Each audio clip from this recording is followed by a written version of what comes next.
81 गवाह, 28 सबूत और फिर आता है अदालत का फैसला। केरल के नैनमारा दोहरे हत्याकांड के दोषी को अदालत ने सुनाई फांसी की सजा।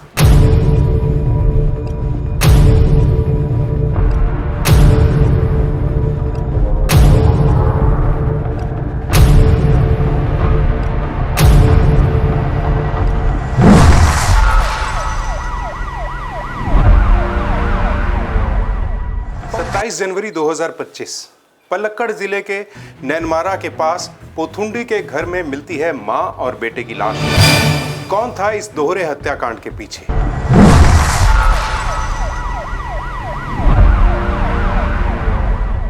इन साक्ष्यों के आधार पर अदालत ने दोषी को फांसी की सजा सुनाई।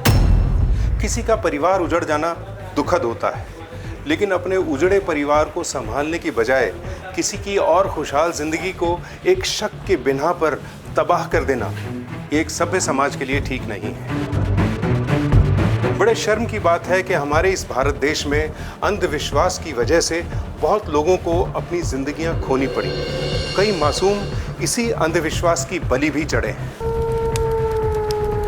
आ जाओ, सबके सब आ जाओ। क्लाउम ह्रीम श्रीम क्लीम।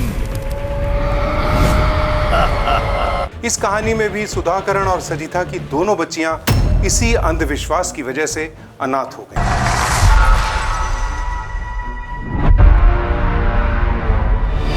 यह षड्यंत्र है 2025 में हुए दोहरे हत्याकांड का, जिसने पूरे राज्य में सनसनी फैला दी थी।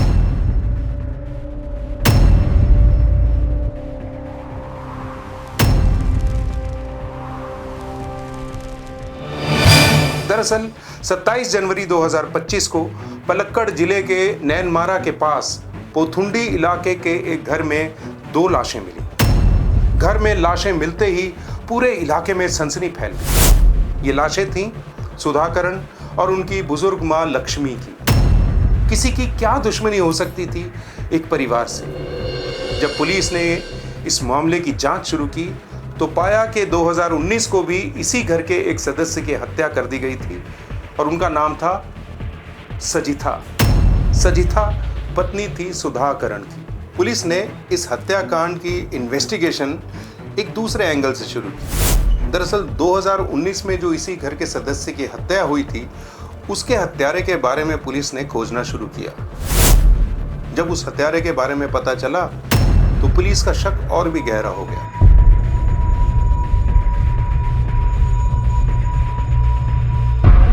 दरअसल 2019 को सुधाकरण की पत्नी सजिता की हत्या करने वाला हत्यारा कुछ दिन पहले ही जेल से बेल पर छूटा था और उनके इलाके में देखा गया था।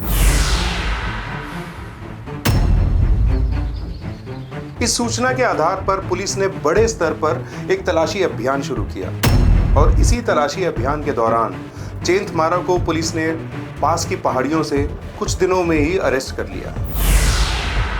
आश्चर्यजनक रूप से यह हत्यारा 61 वर्ष का एक व्यक्ति था, जो पीड़ित परिवार का पड़ोसी भी था और इसे अदालत ने सुधाकरण की पत्नी सजिता की हत्या के आरोप में दोहरे आजीवन कारावास की सजा भी सुनाई हुई थी।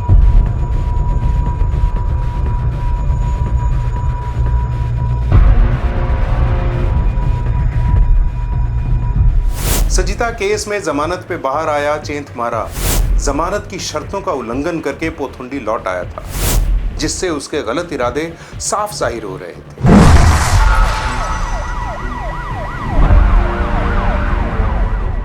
पीड़ित परिवार ने इस बात की जानकारी पुलिस को दी कि हत्यारा उनके इलाके में घूम रहा है और आपत्तिजनक व्यवहार कर रहा है, लेकिन पुलिस ने इस बात पर कोई एक्शन नहीं लिया। फिर 25 जनवरी 2027 को इस हत्यारे ने सुधाकरण और उनकी मां लक्ष्मी की हत्या कर दी।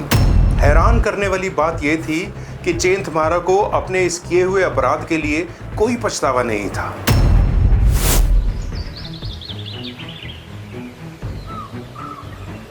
और वो पुलिस को देखकर भागने की कोशिश भी नहीं की उसने। दरअसल उसका यह षड्यंत्र एक मानसिक अवसाद जैसा था।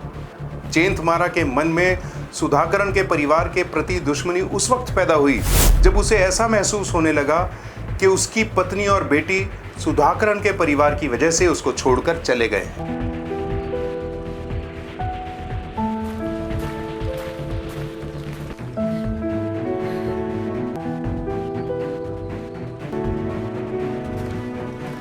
बाद में उसे यकीन हो गया कि सुधाकरन के परिवार ने उसके परिवार पे काला जादू किया है, जिसकी वजह से उसका हंसता खेलता परिवार बिखर गया है।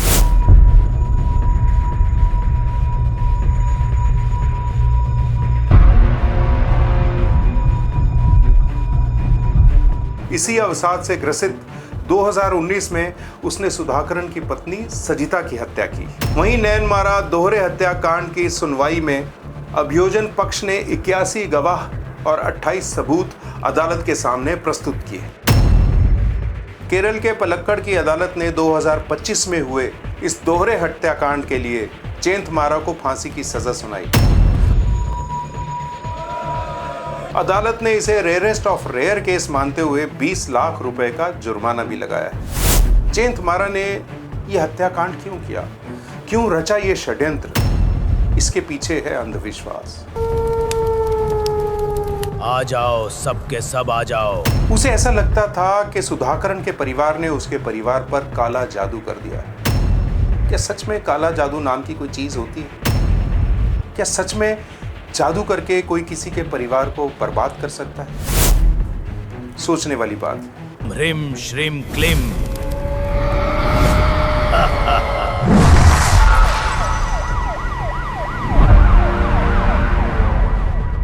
षड्यंत्र के आज के एपिसोड में बस इतना ही। मैं गुलशन पांडे आपसे आज्ञा लेता हूं, लेकिन षड्यंत्र की पूरी टीम की तरफ से एक अपील आपसे करना चाहता हूं। अंधविश्वास में मत पड़िए। अगर आपके आसपास इस तरह की कोई गतिविधि होती है तो पुलिस को इन्फॉर्म कीजिए। किसी की जान बचाने में आप भी भागीदार बनिए।